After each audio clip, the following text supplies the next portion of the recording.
Breaking news today.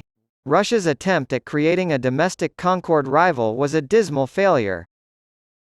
The Tupolev 144, also known as the Communist Concordski, was a plane that flew before the Concorde. The Tupolev's time in the air was short, just like that of its Western counterpart. Once upon a time, the transatlantic flight on the supersonic Concorde airliner took less than 3 hours.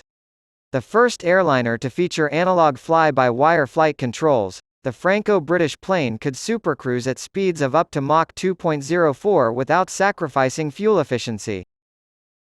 The Concorde's brief flight history has not diminished its legendary status. However, aviation enthusiasts may not be aware that the Soviet Union once owned a Concorde. The Tupolev 144, also known as the Communist Concordski, was a plane that flew before the Concorde.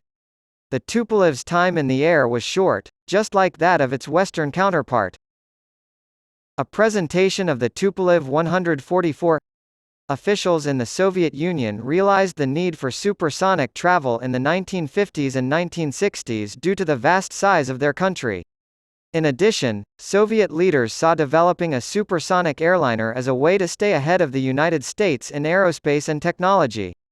The Tu-144 was created as a result of these factors coming together. The Tu-144 first made headlines when it was unveiled to the world in the 1962 issue of Technology of Air Transport. After the Council of Ministers approved the plane's blueprints, construction started within a year. Although visually similar, the Tupolev and the Concorde were not the same. The Soviet airliner was notable for its placement of two winglets, or canards, behind the cockpit. They helped with low-speed handling by adding lift. The Tupolev's career was cut short due to safety concerns. Only about 50 of the Tu-144's 100 total flights ever had paying passengers. A Tu-144 plane went down at the Paris Air Show on June 3, 1973. About 250,000 people saw the airliner in person at the exhibition. The airframe failed due to overstress during a steep climb maneuver performed by the pilots.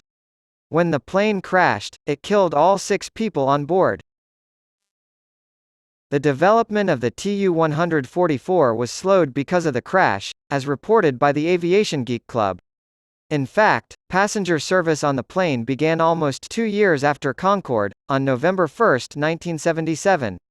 After only 55 scheduled flights, the passenger fleet was grounded permanently in May 1978 when another Tu-144, an improved version, named Tu-144D, crashed on a test flight during delivery.